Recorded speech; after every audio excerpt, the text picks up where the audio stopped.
Interactive Star Wars adventures, ranging from the abysmal to the superb, have permeated arcade, console, and PC gaming since the early 1980s. From side-scrolling platformers to demolition racers, there were no shortage of games based on a galaxy far, far away by the turn of the century.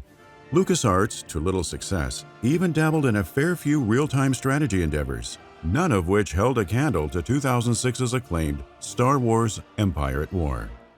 Set before the events of Episode 4, A New Hope, Empire at War allowed players to participate in the saga's epic clashes on land and in space. Some consider this particular outing a spiritual successor to the brand's first RTS game, 1998's poorly received Star Wars Rebellion. However, Empire at War managed to succeed where its predecessors failed, thanks to the Las Vegas-based team responsible for its creation. Though a 15-year-old title in a niche genre, there remains a thriving player base for Empire at War, its community primarily bolstered by fan-made mods that, every so often, incorporate campaigns, bug fixes, and graphical improvements. Developer Petroglyph Games' support never ceased, evidenced by the new maps and content updates that have, for years, provided players with reasons to revisit the memorable RTS. And since it seems as though hopes for a sequel dwindled long ago, the 2006 release counts as one experience fans will want to hold dear in perpetuity. This is the history of Star Wars: Empire at War.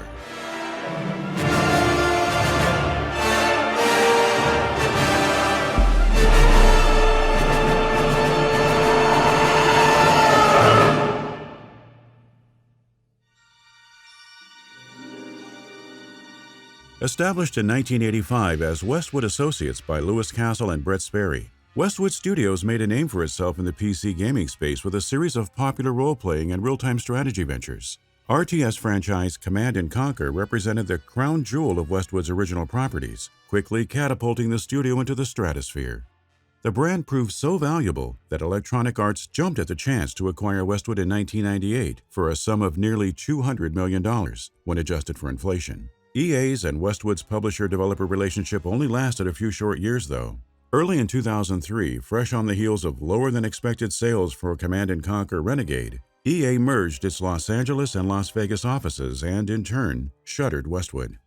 A number of laid-off staffers rebounded soon thereafter, choosing to remain in Vegas and carry on Westwood's RTS-centric legacy at Petroglyph Games, a firm founded by programmers Joe Bostic, Michael Legg, and Steve Tall.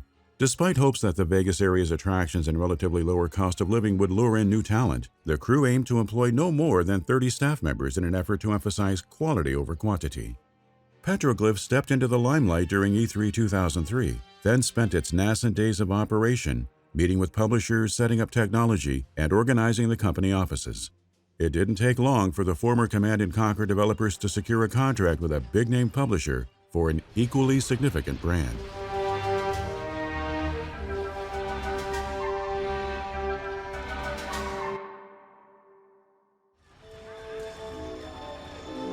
Prior to Empire at War's 2006 due date, LucasArts tried its hand at the real-time strategy genre on multiple occasions. Cool Hand Interactive's Star Wars Rebellion constituted the first of these exploits.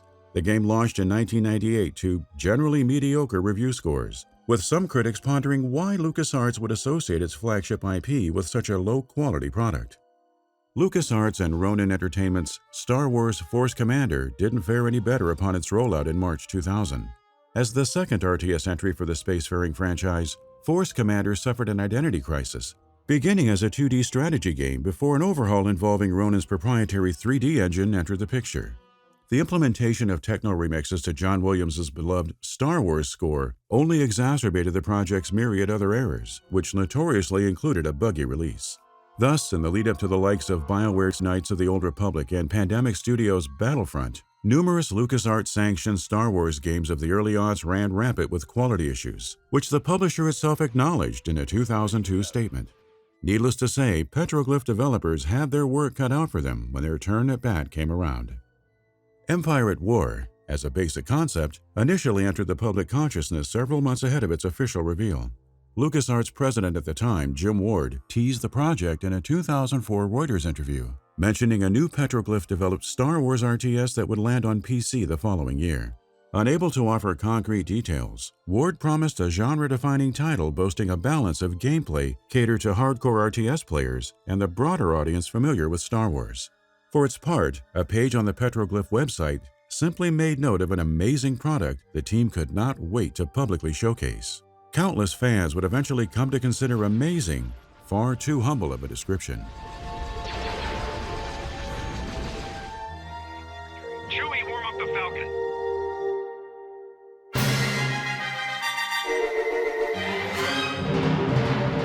LucasArts and Petroglyph Games formally unveiled Star Wars Empire at War in January 2005. In an adventure set before A New Hope, players chose sides in a conflict between the Galactic Empire and Rebel Alliance, then mobilized military forces for ground and space engagements. Dagobah, Hoth, and Tatooine counted among the familiar locales fans could expect to visit, along with vistas not yet explored in the films. Plus, famous faces from the saga would appear throughout the narrative. A sprawling tale informed by player behavior that permanently affected the galaxy as a whole. Petroglyph's proprietary Alamo engine with its advanced 3D graphics technology powered all of the above, in addition to multiplayer campaigns capable of hosting 8 players. Lead designer Joe Bostic penned a developer diary, outlining the crew's goal of building an RTS that captured the thrill of the original trilogy's cinematic space and planetary combat. Petroglyph developers, most of whom were Westwood alum, leveraged their Command & Conquer expertise in pursuit of this ambitious feat. But all were well aware that merely applying the genre's standard gameplay options would have excluded the larger galaxy context, the final structural piece of the puzzle that allowed for what Bostic referred to as Empire at War's controllable galaxy state. The game's core loop revolved around players employing strategy on a grander scale by constantly advancing towards skirmishes that would bring their side, the Galactic Empire or the Rebel Alliance, one step closer to victory. Empire at War's addition of a controllable galaxy state consequently opened the floodgates to gameplay possibilities typically absent in real-time strategy titles of the day. For example, Petroglyph built a system whereby players commanded every aspect on the field of battle, from the lowly and grounded stormtrooper to the mighty spacefaring Death Star. And each of these undertakings, regardless of how big or small, would prove tantamount to the user's efforts in conquering the galaxy at large. The team naturally faced a wide variety of challenges while trying to replicate the nature of Star Wars' explosive cinematic warfare, particularly with regards to balancing Empire at War's robust sense of scale. As a result, Petroglyph prioritized simple ship controls, yet also had to differentiate the one-man fighters from the behemoth Star Destroyers. Preventing 3D movement in space from interfering with gameplay was an obstacle that emerged early in production. To remedy the problem, developers incorporated a 2.5D system that bound ships to a 2D playfield, but gave them the autonomy to move up and down as needed. This solution let smaller ships pass over larger vessels, while fighters maneuvered between them. Bostic said it all worked in tandem to elicit tactically functional results, creating the illusion of 3D movement and still remaining visually consistent with the films. The second main challenge presented itself in Petroglyph's attempt to distinguish between the hulking spacecrafts and the nimbleness of smaller ones. Appropriately tuned movement speed seemed the best course of action in solving this particular conundrum. Thus, the crew ensured massive vehicles took longer to reach full speed and drifted forward at a slow pace when brought to a stop, whereas smaller ships accelerated quicker and could turn at a moment's notice. To further convey the mammoth size of some vessels, developers devised a way for damage to chip away at exterior pieces. Since the typical battle culminated in so many moving parts, Petroglyph gave special attention to scale, ship movement, and how players watched the action unfold in real time. Smaller scale vehicles, like fighters, moved in semi-autonomous groups. For their part, players relayed general orders to their squadrons, so fighters could then determine next steps without further assistance. Such a design scheme produced film-inspired dogfights between fighter pilots, with larger ships slowly navigating the chaos to bring heavy turbo lasers in range of the targets as they blasted away at enemy ships. The inclusion of a cinematic battle cam helped Petroglyph complete its vision of immersing fans in Star Wars-style engagements. Upon activation, the flying battle camera followed the on-screen action by cycling through various points of interest. As senior artist Ellie Arabian and senior programmer Hector Yee explained in a battle cam-centric GDC talk, this innovative feature existed because of a rather sophisticated AI system that procedurally generated camera shots in real time for conflicts on land and in space. This remarkable facet of the gameplay exemplified Petroglyph's incredible attention to detail, which didn't exclusively set center stage in the single-player campaign. Notably, the multiplayer suite received a similarly impressive level of dedication.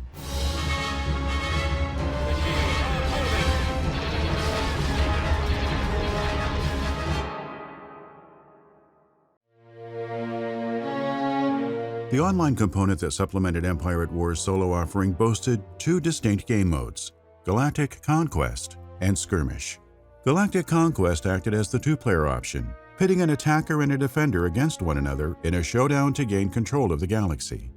In a post-launch developer diary shared on GameSpot, multiplayer designer Chris Rubier described the difficult process involved in guaranteeing both players enjoyed the sandbox RTS environment. Petroglyph's developers devoted months to fine-tuning and experimenting with Galactic Conquest features, but nothing exciting came of their efforts. According to Rubier, the nexus of the issue was their use of traditional real-time strategy maps, when Empire at War itself lacked support for traditional-style RTS gameplay. The team then decided to look inward, utilizing themed battles from in-game lore to revamp pre-existing maps in one of the title's 10-planet Galactic Conquest scenarios. Such an overhaul altered the mode enough to provide the attacker and defender with unique challenges and tactical options. Planets became more hazardous as well, with harsh conditions like blizzards drastically inhibiting sight range. All told, 76 planetary and space maps required a similar remodeling. Because the narrative campaign also made use of these areas, Petroglyph had to be extra careful in ensuring multiplayer changes wouldn't inadvertently lead to single-player malfunctions. Impressively, the studio managed to adjust the terrain, weather settings, and defensive areas of every map within a 3-week window. Built from scratch with new and classic RTS mechanics in mind, the second online offering, Skirmish, sported a team-based design that supported upwards of 8 players. Rubier likened this fast-paced mode to Command & Conquer, though Skirmish featured comparatively less base micromanagement. Its emphasis on combat and unit tactics set Skirmish apart from Galactic Conquest, as did its purchases and tech levels, neither of which appeared in the solo campaign. Better still, Petroglyph built gameplay to accommodate land and space conflicts separately, essentially strengthening Skirmish with 2 distinctive modes of its own. Looks like we got their attention. Now let's get out of here.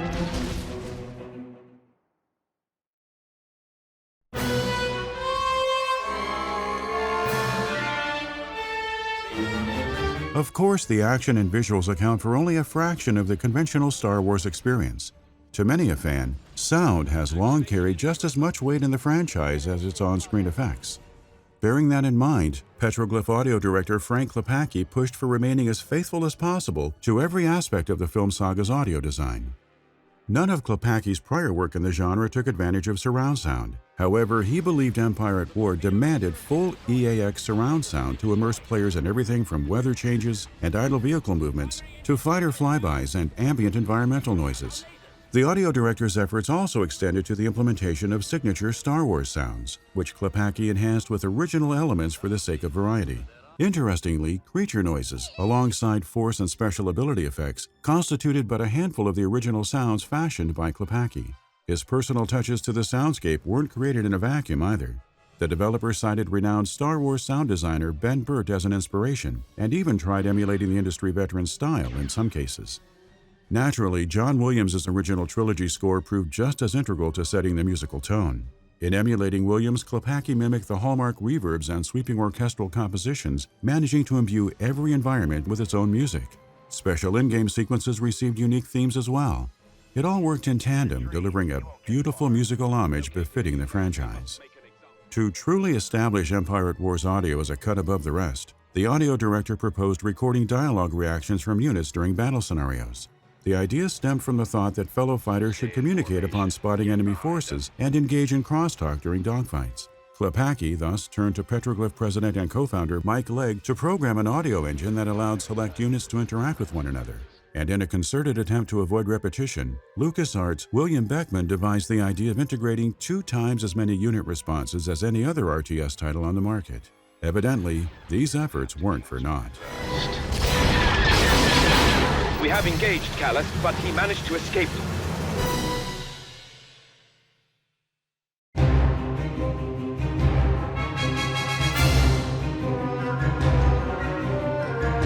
Initially slated for a fall 2005 release, Star Wars Empire at War hit PC in February 2006. Critics and players quickly deemed it the first great Star Wars RTS, especially lauding the epic battles, visuals, and audio. Petroglyph's success with implementing layered strategic and tactical gameplay options garnered plenty of praise too. All in all, the good considerably outweighed the bad, but the often redundant and frequent ground-based conflicts left much to be desired and created an imbalance that spilled into other aspects of the adventure. Petroglyph and LucasArts kept the momentum going by rolling out the Forces of Corruption expansion in October 2006. The DLC debuted extra maps, units, gameplay types, and a narrative centered on the conquest of crime lord Tiber Zan. Plus, the new storyline brought with it the Zan Consortium crime syndicate as a third playable faction. While the content reviewed well enough, Forces of Corruption suffered at launch with myriad glitches, which Petroglyph quickly addressed in a patch. That final content release didn't exactly mark the end of Empire at War's reign though. GameSpy's 2014 shutdown, which disabled online functionality for the beloved Star Wars RTS, also failed to ring the death knell. A 2017 Steam update actually reactivated the multiplayer suite. It enabled mod support to boot, making way for a whole host of incredible fan-made mods. The Old Republic at War mod, for instance, paid homage to the era explored in Coder. Meanwhile, Empire at War Remake enhanced the graphical fidelity and added new ships and gameplay mechanics. Petroglyph's support decreased over time, yet the team deployed a new Steam update in January 2021. Developed in conjunction with the modding community, the patch most notably issued bug fixes, and the Utapau and Dathomir maps for Forces of Corruption. Updates and mods may be the only way fans can explore fresh content in the Empire at War universe for the foreseeable future. Petroglyph staffers spoke openly in 2018 about pitching sequel ideas to Star Wars games licensor Electronic Arts. Unfortunately, their proposals never culminated in an approved project. But hope may yet sit on the horizon, considering LucasArts' revival and rebranding as Lucasfilm Games. Sure, Empire at War lacked the impact of Coder and never came close to the commercial success of a Battlefront or LEGO Star Wars entry. Still, the new era of Lucasfilm Games would do well to at least consider revisiting the IP that remains regarded as one of the brand's best interactive endeavors to date.